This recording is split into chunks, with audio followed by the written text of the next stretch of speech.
Sejam bem-vindos a mais um episódio do Refúgio Autêntico, o podcast da Casa Autêntica. Quem tá com vocês aqui hoje sou eu, Yasmin. E hoje eu quero trazer para partilhar com a gente uma pessoa muito especial. Ela é uma grande psicóloga, ela é mestre em psicologia, professora, supervisora, tudo de bom aí que ela é, viu, gente? E se formou comigo, né? Então eu tô trazendo todo o meu bando, né? Vocês estão percebendo. E quero que vocês acolham com as palminhas, produção, Caroline Costa. Seja bem-vinda, Carol. Obrigada, Yas. É uma honra estar aqui falando contigo. Depois de tanto tempo, né? Nos formamos juntas lá em 2018. Somos amigas, somos colegas de profissão. E estar aqui contigo hoje para mim é uma honra ser convidada para alguém tão especial e tão importante. Acho que é a primeira vez que a gente se encontra depois da graduação como profissionais, assim, né? A gente partilhou várias coisas de vida mesmo, foi comentando ali uma coisa e outra, mas na psicologia é a primeira vez, eu acho, né? Sim, e é interessante, porque lá na graduação, principalmente nos anos finais, né, que a gente estava na mesma abordagem, tudo, era o tempo todo junto, mas profissionalmente essa é a primeira vez, depois de quase 8 anos.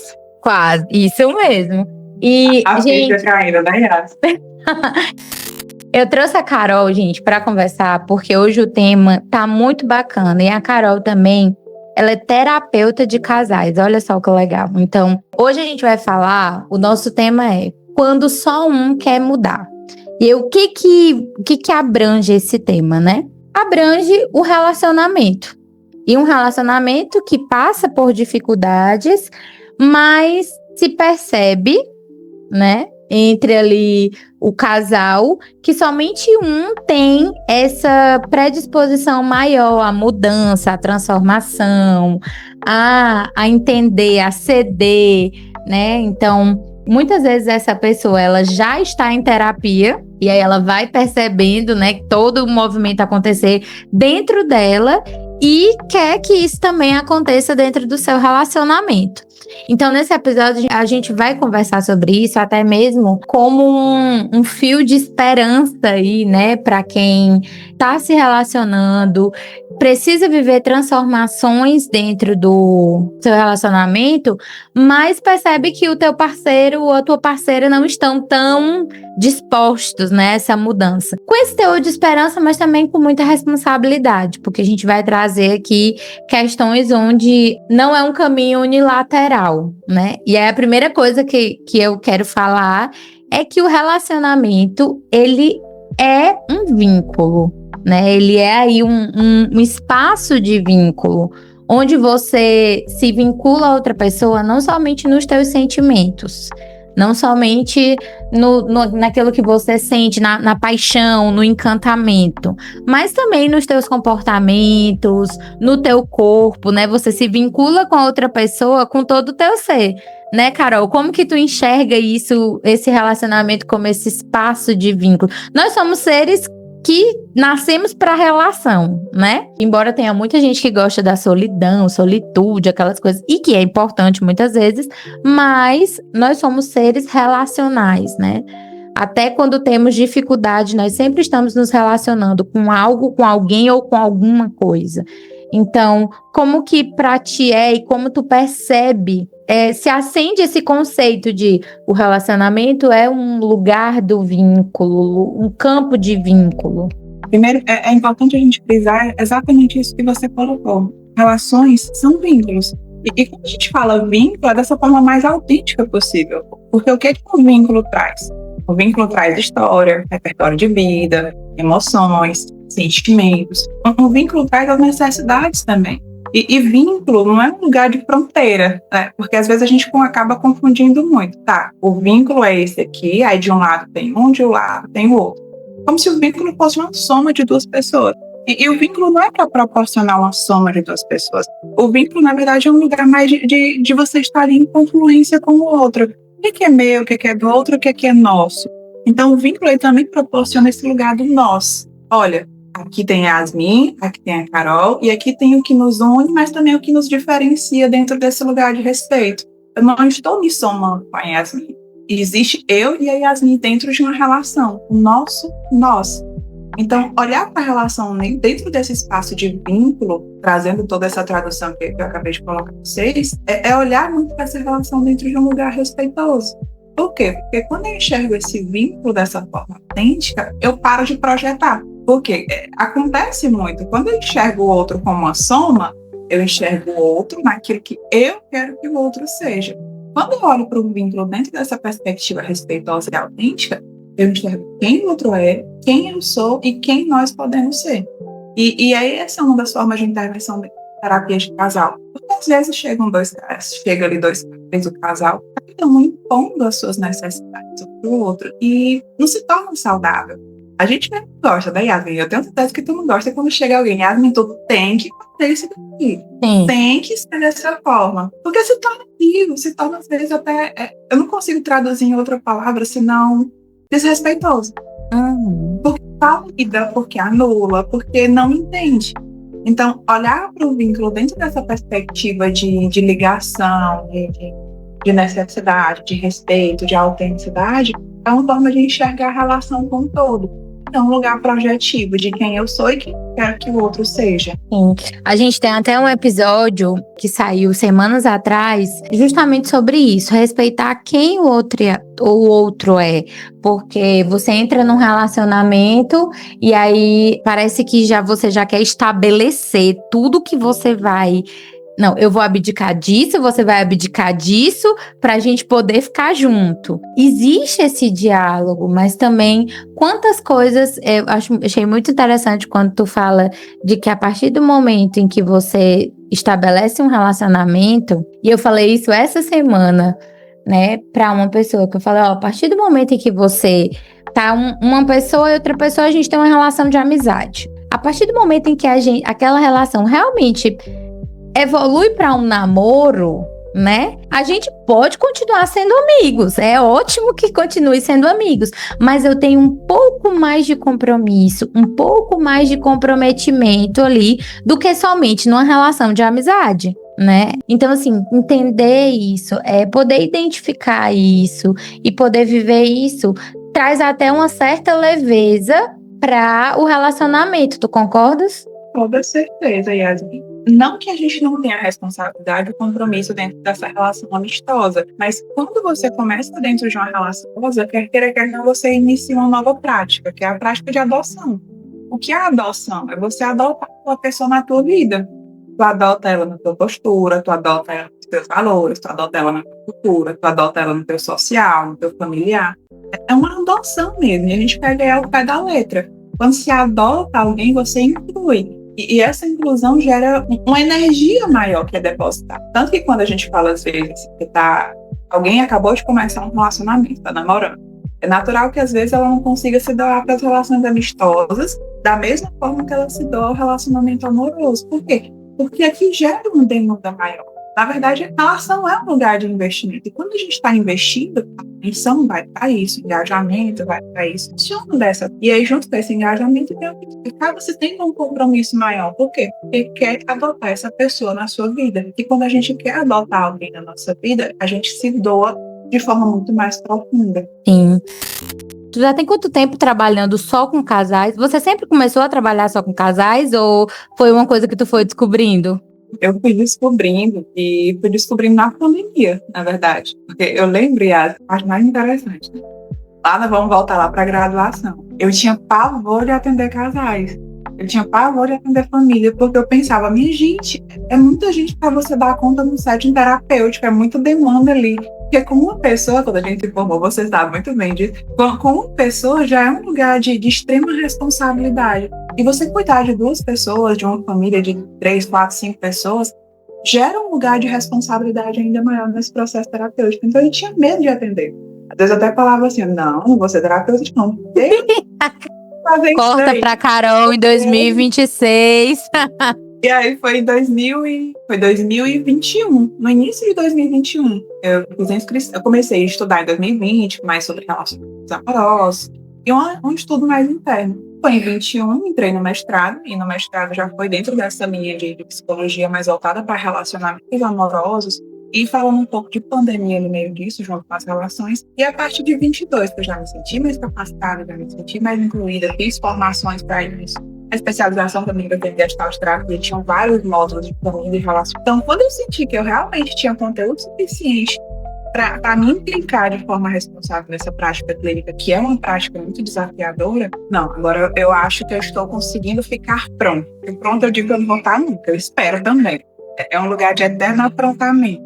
Então, de 22 para cá, que tem aí mais ou menos 4 anos, vai fazer 4 anos, eu comecei a estar dentro dessa prática clínica com casais, com famílias, e especificando dentro para relações também. Porque tem vários atendimentos individuais que vêm apenas desse lugar de relacionamento. Alguns querem estar em terapia de casal, sentem que tem ali uma adoção do par para estar entrando nesse processo terapêutico. Então, acabam fazendo terapia individual mais voltada para essas demandas de relação. E dentro dessa experiência, Carol, tu recebe ou como que é essa questão de que quando um quer e o outro não quer, né? Quando um deseja altamente a transformação e o outro já não simpatiza tanto, acha que tá tudo bem, acha que não tem nada para ser tratado, nada para ser conversado. Na verdade, eu quero te fazer 2 perguntas. Se é comum que isso aconteça, que isso chegue dentro da clínica. E a segunda é como que é o manejo, né? Como que tu fazes esse manejo de conduzir dentro dessa perspectiva? Tipo, um quer e o outro não quer. Esses 4 anos de clínica aqui de casais, deve falar um pouco contigo um pouquinho antes. Nunca vi, tá? Nunca chegou para mim esse lugar extremamente consensual de que nós dois queremos fazer terapia de casal porque o nosso objetivo é o que a gente quer para nossa vida agora. Geralmente sempre chega, que eu digo, chega um com 70 e o outro chega ali com 30. Chega um com 90 e o outro chega ali com 10. Por quê? Porque para muitas pessoas, infelizmente, é uma realidade, as pessoas ainda veem terapia de casal muitas vezes como um lugar de fracasso. Um lugar de eu não conseguir cuidar da minha relação, eu vou precisar de alguém que faça nesse intermédio. Então é natural que nunca cheguem as duas com a mesma disponibilidade. Na verdade, é muito comum que chegue um ali resistente. Resistente por quê?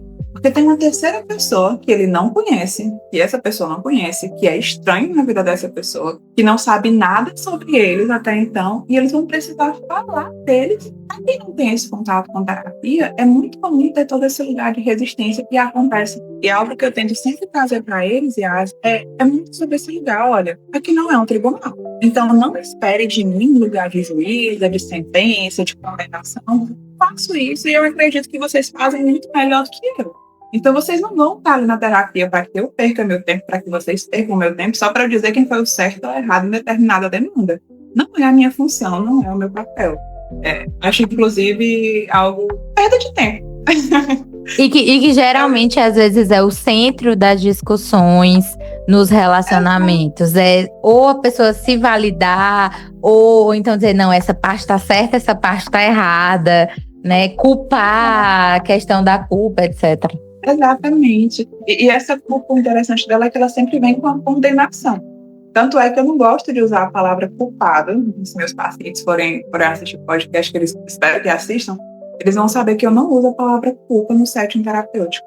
A gente usa outra palavrinha, responsabilidade. Qual é a responsabilidade de cada um nesse conflito? O que cada um doou em responsabilidade para que esse conflito acabe existindo aqui entre vocês? Porque quando eu gero a palavra culpa, ela vai com a condenação, com o culpado e com a pessoa que é responsável por tudo que aconteceu. E a maioria dos conflitos, não é natural, não é. Sempre tem aqui uma doação de cada um que o conflito exista. Então, fazer com que eles tomem consciência de qual é a responsabilidade de cada um é o que muda justamente esse plano relacional entre eles. E a intenção da terapia de casal é isso. É tomar consciência dos padrões para que eles sejam alterados e isso desperte novas formas de eles começarem a existir dentro dessa relação. Sem consciência, não tem responsabilidade. Tomada de consciência, tomada de responsabilidade. E aí, a partir disso, vem um lugar de compromisso. Se eu sei o que aconteceu, como aconteceu, se eu sei qual é a minha responsabilidade, aí você vem. Então, agora você tem que se comprometer. Por quê? Porque a forma de se comprometer é a forma de dizer, eu ainda estou nessa relação. Eu ainda quero que essa relação flua para um campo de desejo meu. Então, é esse muito o propósito de mudar esse padrão relacional. Tu tá usando tantos conceitos que eu acho tão importantes, né? Tu trouxe a questão da responsabilidade, do comprometimento, que são coisas que são fundamentais dentro de um vínculo, dentro de um relacionamento. No nosso caso aqui, a gente tá falando dos relacionamentos amorosos, principalmente, né? E aí tem vários outros, assim, que passam pela minha cabeça, né? Por exemplo, o diálogo, né? O diálogo, para mim, é um conceito fundamental quando a gente vai falar de relacionamento. A questão do autoconhecimento, porque você se relaciona com o outro, mas quando você vai para se relacionar, você se relaciona através da tua individualidade, através de quem você é. Então, quando você se conhece, você pode tanto mais saber o que dá, né? Porque você se conhece, e até saber o que exigir, né? Muitas vezes você vai exigir aquilo que, a partir daquilo que você se conhece, porque você sabe que você pode receber, né? Então, tanto o autoconhecimento quanto o conhecimento do outro, o respeito, que eu acho que é a palavra mais, assim, né, importante nesse ponto. E eu fico pensando, né, dentro de uma perspectiva de pessoas que já têm um relacionamento duradouro, Carol. São anos de relacionamento. O relacionamento não tá no início. Geralmente pessoas, por exemplo, casadas, né?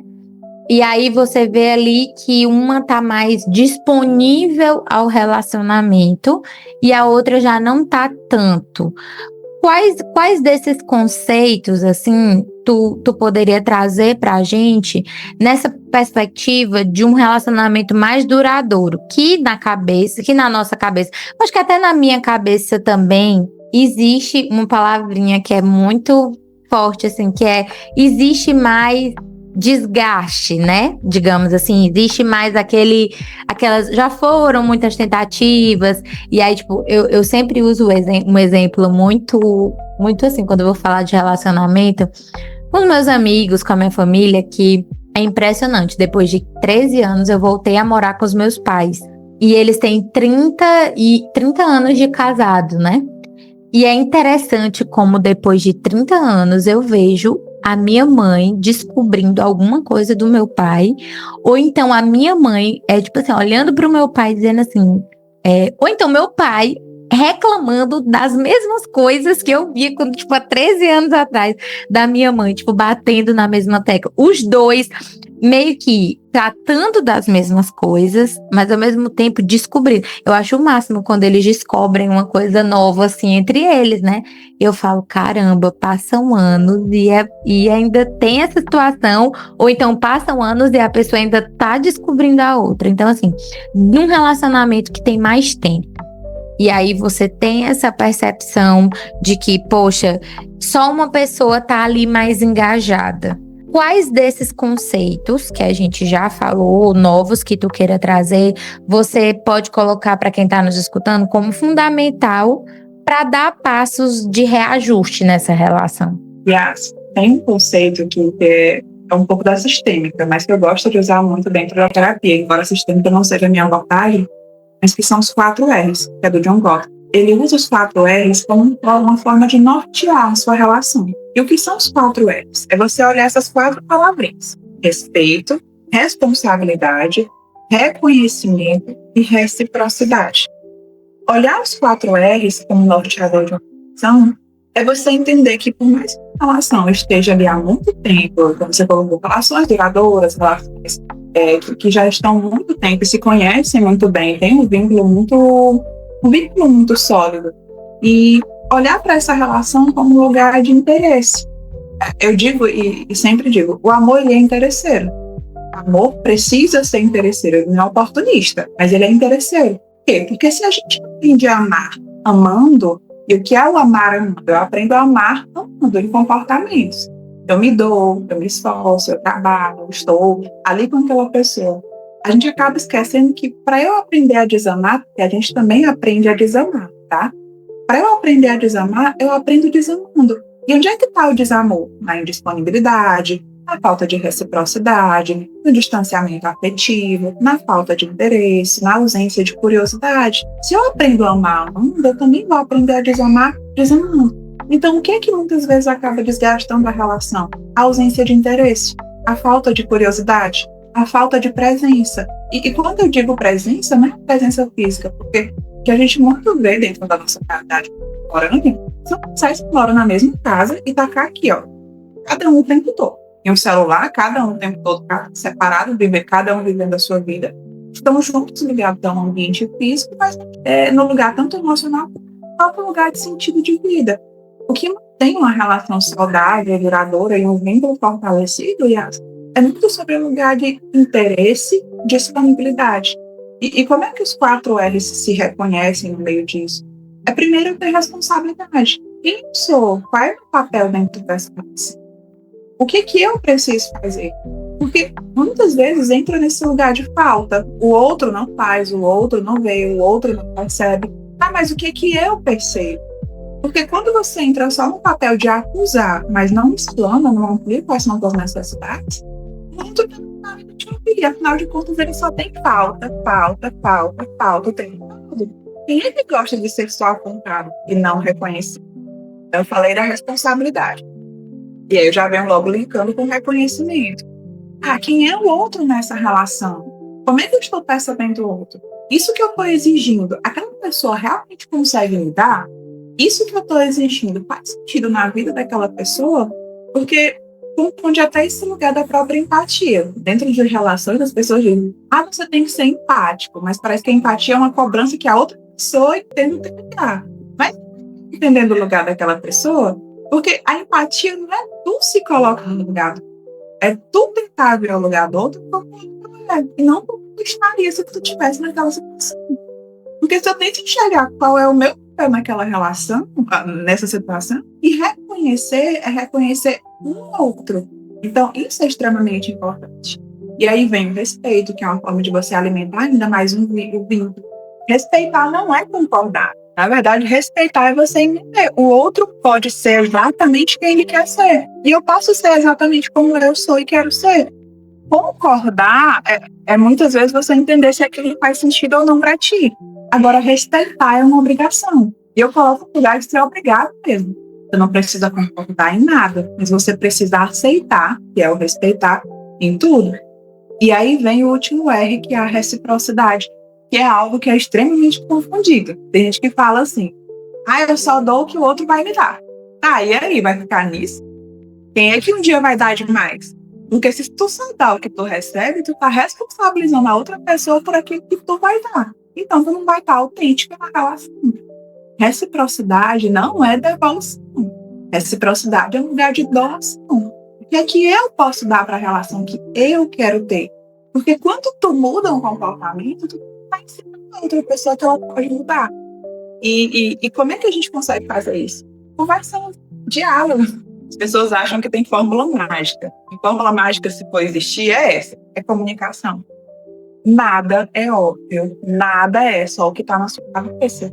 Então, se você não comunica, a outra pessoa não tem como interpretar ou traduzir da forma que você quer. A sua responsabilidade na relação é e sempre será comunicar. É como, por exemplo, as demandas que são comuns dentro da terapia de casal. Até ampliar um pouquinho contigo. É muito comum ter casos de traição. Existe às vezes, o caso de insegurança por medo que um dia possa existir uma traição. E eu sempre coloco, olha, você pode escolher se isso acontecer. Você não está refém dessa pessoa, você não está preso a essa pessoa. Se um dia você for traído, você pode escolher o que você quer fazer sobre isso. Mas não dá para você se prender dentro de uma relação em privação de afeto por medo do que vai acontecer no futuro. Acontecer, você decide, você se responsabiliza pela sua necessidade. Aí a gente chega num ponto, quando um só quer mudar, ou quando um tá mais envolvido na relação, a gente chega num ponto que humanamente é bem difícil, assim, no geral, a gente saber lidar como... E é outra demanda da terapia, que é o reconhecimento do limite, né? Então, assim, quando você percebe que você já fez as várias tentativas e a outra pessoa não responde esse engajamento no relacionamento, né? Então, assim, ali você chega em um limite, como a Carol falou agora, você não vai obrigar a pessoa, né, a tipo assim, estar com você. Então, você chega em um limite em que você precisa também ser muito coerente consigo mesmo para entender o que está acontecendo ali, né?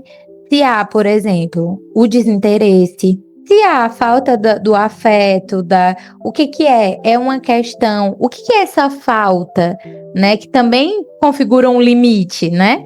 Mas assim, será que é porque a outra pessoa não se sente mais atraída por mim? Né? Será que a pessoa não está mais apaixonada por mim? Será que eu não estou mais apaixonada pela pessoa?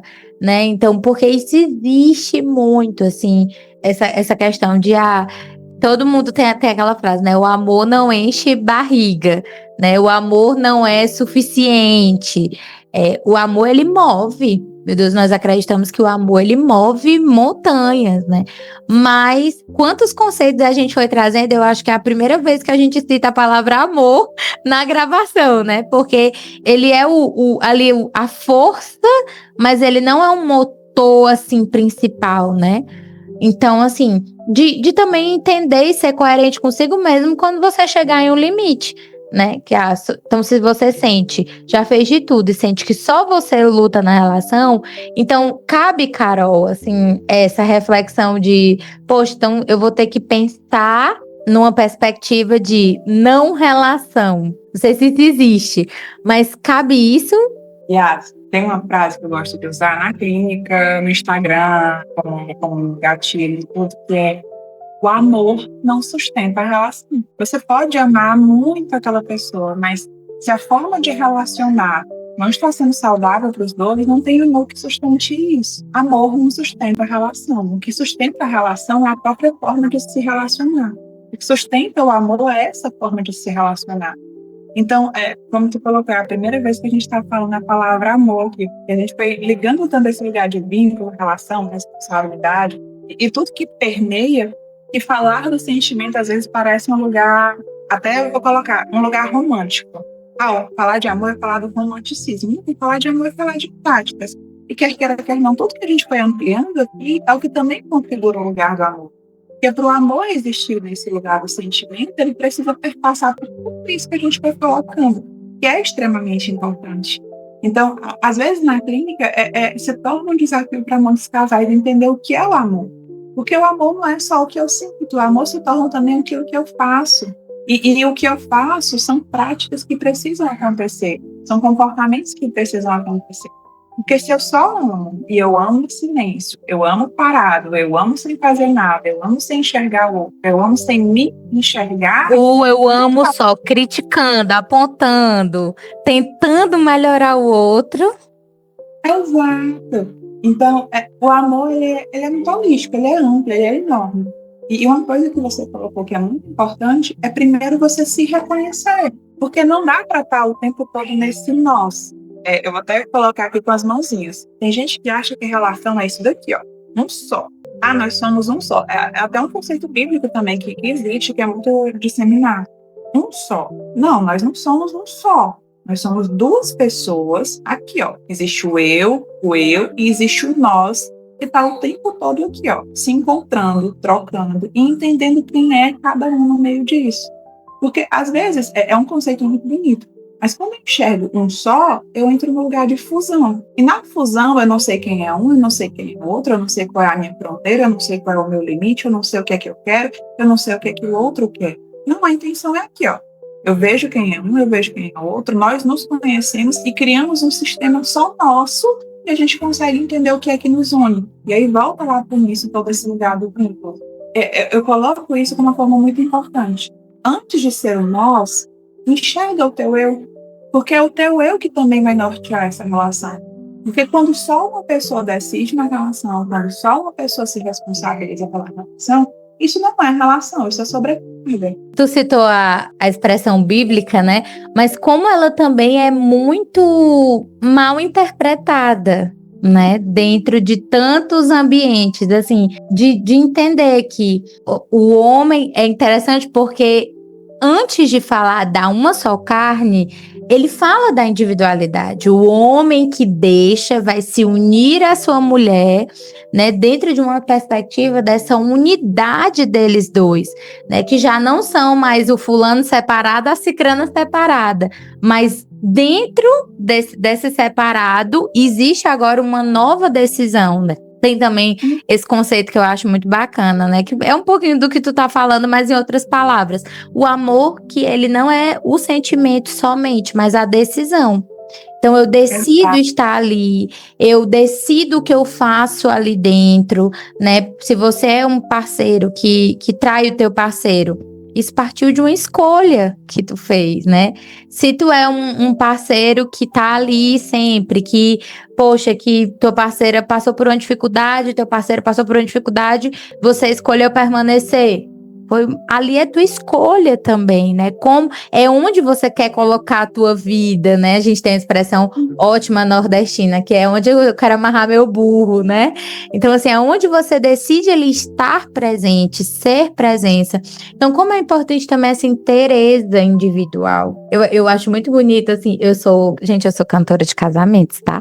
Então, a gente tá na celebração e quando os noivos são questionados, né? Ele fala, você promete isso. Eles não falam sim juntos. Primeiro um fala, depois o outro fala, né? Porque é uma decisão que parte também da individualidade da pessoa, né? Se juntar nesse nós que a Carol tá dizendo, né? E essa constante descoberta, quando eu falei também dos relacionamentos mais duradouros, aí que você ainda descobre alguma coisa, é porque individualmente nós estamos em constante desenvolvimento até a nossa morte, né? E aí isso sempre vai sendo partilhado ali com o cônjuge, com a pessoa que você está se relacionando de maneira mais rápida, né? Ela que vai pegar o impacto da tua vida, da transformação, daquilo que tu foi aprendendo, foi desenvolvendo primeiro. Quem vai pegar é a pessoa com quem você se relaciona, né? Geralmente a pessoa com quem você tá mais tempo, divide a vida, dorme, acorda, planos, sonhos e por aí vai. O amor é uma decisão, né? E quando a gente toma uma decisão, a gente tem um compromisso, um interesse, uma responsabilidade. Costumo até fazer uma metáfora disso, quando eu vou trazer essa perspectiva de que amor é decisão. Eu falo igual, e eu tento puxar a história do casal lá pro início. Tu amou essa pessoa à primeira vista? No dia que tu conheceu a pessoa que tu estás agora, amor à primeira vista? Porque não existe amor à primeira vista. O que existe é um amor lá na 10ª, 20ª vista. Por quê? Porque você se intencionou a continuar olhando para essa pessoa. E se tu se intencionou a continuar olhando, significa que tu decidiu fazer isso, tu quis fazer isso, tu foi se comprometendo a fazer isso. Porque a gente pode gostar da pessoa à primeira vista. Você gostou do que viu, você gostou do que aconteceu, mas amor não. O amor vem porque você permitiu ficar por mais tempo, conhecer mais a pessoa e se comprometer ali naquela decisão. Então, amor é uma decisão. E é uma decisão por quê? Porque existe um lugar de permanência, responsabilidade, respeito no meio disso tudo que vai acontecendo. Então, olhar o amor sempre nesse viés. Eu não amei à primeira vista, eu decidi amar. E para eu decidir amar, foi acontecendo lá 100 vezes você vê aquela pessoa. A gente ama aquilo que vai conhecendo. Cara, muito, muito bacana falar sobre isso, né? E tá me vindo aqui um insight agora, né? Até para mim falar para você que tá escutando esse podcast, tá assim, passando um filme na tua cabeça do teu relacionamento, tá passando um filme na tua cabeça do que precisa ser melhorado, né? Então, eu acho que eu como casa autêntica, né? Quero te convidar a, antes de tudo, fazer essa reflexão contigo mesmo, né? Porque eu acho que uma das coisas que a gente foi falando é interessante. A gente abre para falar de casal, mas não deixa de falar da individualidade, né? Então, como psicóloga, como é importante também que esse processo, ele comece muitas vezes em você. Aquilo que a Carol foi muito dizendo, olha, mas como ela ia trazendo, né? Quando foi que você se apaixonou? Então, aí eu alongo as perguntas, né? O que é uma percepção tua? Mas também o que é uma percepção do todo? Então, assim, se você está nos escutando e sente, primeiramente, só você quer mudar na relação, eu te convido com muito respeito a realmente ter coragem de dar esse passo, né? De poder enxergar você mesmo para enxergar você na relação, para enxergar a relação, né? Então, assim, não só colocar também culpas ou tanto em cima de você, como a Carol foi dizendo, que assim, eu acho que mudou a minha forma até de ver a palavra culpa também, de não somente de colocar quem é o culpado de quê, quem quer o quê, mas dessa autonomia, né? O espaço da terapia, ele abre não só melhores formas de se relacionar amorosamente, mas também pessoalmente consigo mesmo, né? Quando você tá no relacionamento, tem relacionamento de namoro, então você se relacionar com o seu trabalho, com os seus amigos, tendo um relacionamento de namoro, né? Isso abre muito também. Se você é casado, relacionar também com os teus filhos, com o teu marido. Não acompanho casais, né? Mas eu acompanho pessoas casadas e o quanto tudo respinga, né? Nos filhos, às vezes tem muito envolvimento das outras pessoas da família. Nossa, isso aí já é um papo para outro episódio de podcast, porque já é muita coisa envolvida, né?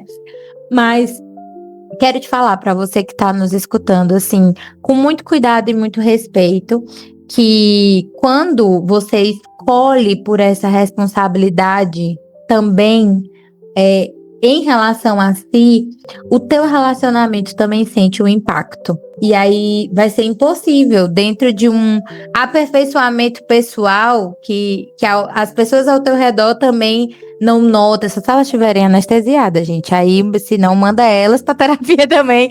Mas assim, quando você vai se fortalecendo em quem você é, você também pode transmitir com mais segurança o que você espera do outro e o que o outro é também, né? A gente falou isso no episódio sobre respeitar o que o outro é. Às vezes você comunica sem querer comunicar, porque você toma uma decisão firme, responsável, que te deixa ali, nem sempre te deixa confortável, mas que é o melhor para aquele momento, aquilo também diz algo para outra pessoa, né? Então, assim, já também envolve a pessoa numa situação, tem alguma coisa que tá diferente. Tem alguma coisa aqui que, será que eu também não preciso melhorar, né? Que leva a pessoa para reflexão. Então, talvez a maior mudança não seja no teu casamento, no teu relacionamento, não seja no teu parceiro, mas na forma como você passa a existir dentro desse relacionamento, passa a ser presença dentro desse relacionamento. E aí, Carol, assim, se tu puder deixar, né, uma mensagem também para as pessoas que estão nos escutando, principalmente para aquelas que têm essa sensação de que só elas querem a mudança ou a transformação do relacionamento, queria te pedir que você pudesse dizer também uma palavrinha para eles agora. Primeiro, não é bem uma técnica o que eu vou apresentar aqui, mas é uma forma de reflexão. Não é esse lugar duvidoso de será se só eu estou dentro dessa relação, será se só eu estou fazendo tudo. Eu gosto de usar uma pergunta que é muito para que você tenha novos insights. E essa pergunta é: como eu me amo quando estou contigo? Que no caso vai ser teu pai, a pessoa que está junto com você. Como eu me amo dentro dessa relação? Por que se perguntar isso, Yasmin? É uma forma de você entender o que é amor para ti, o que é que você está sentindo com você. Porque a relação não vai começar do nós, a relação vai começar do eu. Quando eu tenho essa sensibilidade de saber quem eu sou, como eu me amo, o que eu quero dessa relação, eu consigo construir muito mais ferramentas para estar conversando com outra pessoa sobre isso. Então, inicia essa pergunta, antes de você se perguntar quem é que está dando mais na relação, quem está dando menos. Eu me amo dentro dessa relação. Como eu me amo quando eu estou mal? E quando você perceber, por exemplo, que dentro desse movimento de reciprocidade da relação, pode ser que alguém esteja doando mais, outro esteja doando menos, se um está ali tentando fazer a relação mais dar certo. Tenta ver também, tá? O que o outro está fazendo? Porque eu preciso enxergar o que o outro consegue fazer. E não só tá nesse lugar de que tem que ser 50-50. Eu dei 50 e a outra pessoa não tá dando 50 dela. relação não é 50-50. Relação, às vezes, vai ser 70-30, às vezes vai ser 60-40, às vezes vai ser 90-10. E não por incompatibilidade, ou não porque a outra pessoa não queira. Às vezes é porque tudo na vida, como a gente colocou lá no início, relações são sistêmicas. Nem todo mundo sempre está bem para ser o 50-50. Mas é você também perceber que o que é que eu aceito nessa relação? O que é que eu estou disposto a aceitar? Porque se você não olha, e aí volta, se você não olha para como você se ama nessa relação, você nem sabe quais são os seus limites e você acaba de forma automática aceitando tudo. Então é perceber, se o outro conseguir me dar só 30, eu vou aceitar isso? Eu vou aceitar isso porque a outra pessoa só consegue fazer isso de onde ela vem, de como ela é, do que ela aprendeu. Precisa ter todo esse lugar de sensibilidade. Então você usou, Yasmin, uma coisa muito correta. É o autoconhecimento. Se eu não me conheço, eu acabo entrando em situações que eu nem sei se eu quero ou não aquilo. E aí vem a diferença do amor ao apego. Quando eu amo, eu construo aceitação, eu construo respeito, eu construo responsabilidade, reconhecimento, reciprocidade. Quando eu estou apegada, eu vejo a situação muito maior do que ela exatamente é. É só o medo de perder, é só o medo daquela fantasia se dissipar. Então, começa por você, porque toda relação começa pelo eu, depois vai para o nós. E respeitando os limites que você descobrir também nesse processo, né? Bom, E a gente tá aqui, né, para te auxiliar, nós da Casa Autêntica. Quero também que a Carol também fale do @, dela, do trabalho dela, onde ela trabalha, se ela atende presencial ou só online. Fala um pouquinho pra gente, Carol. Yasmin já está apresentando o currículo lá inicialmente, sou psicóloga, mestre em psicologia, professora, supervisora, mentora, terapeuta de casal e família. Tenho esse mini currículo, mas hoje eu atendo tanto online para o Brasil inteiro, quanto também para brasileiros que moram no exterior. Então, tenho vários pacientes de terapia de casal que moram fora do Brasil, várias partes do Brasil, atendo online, tá falando língua portuguesa, né? Importante, que infelizmente a psicóloga de vocês não é bilíngue. Também atendo presencial. Tenho o meu consultório e atendo a partir da próxima semana. A gente vai estar aí com uma novidade bem legal para todos vocês. Vocês vão estar possibilitando ainda mais um espaço maravilhoso para que eu possa atender-eles presencialmente aqui em Teresina. Tá? Depois vem muitas novidades aí para vocês. Mas atendo tanto online, tá? Quanto também presencial em Teresina. Vamos acompanhar todas essas novidades pelo @psi Caroline Costa, com C e E no final de Caroline. A gente vai deixar aqui nas nossas legendas. Carol, quero te agradecer muito, foi muito legal. A gente tem, desde já dizer que a gente tem vários temas sobre relacionamento, viu? Então a gente vai discutir de novo em alguma hora. Muito obrigada pela experiência, por partilhar a experiência com a gente. Fez muita diferença. Assim, eu já tô sentindo os impactos. Essa última reflexão aí, como eu me amo, eu tô aqui, na minha cabeça, né? Então, muito obrigada, a gente deseja muito sucesso, tá? Para você que tá nos assistindo, se deseja, né? Se você lembrou de alguém que tá vivendo esse mesmo dilema no relacionamento, compartilha com essa pessoa. E não se esqueça, nós da Casa Autêntica estaremos aqui também para te auxiliar no processo, caso você deseje, né, mergulhar ainda mais nesse tema. Muito obrigada, viu, Carol? Eu que agradeço, Yas. Obrigada por esse convite lindo e muito sucesso para vocês. Casa Autêntica, com toda certeza, é um lugar, como o próprio nome apresenta, autêntico e acolhedor. Muito obrigada pelo convite. Estou aqui, tá? Estou à disposição. Que bom. Então a gente se encontra na próxima quarta, gente, às 12 horas. Até lá. Beijo. Os casos citados neste episódio são inspirados em atendimentos clínicos reais, mas os dados foram modificados para garantir o sigilo e a privacidade das pessoas envolvidas, em conformidade com o Código de Ética da Psicologia.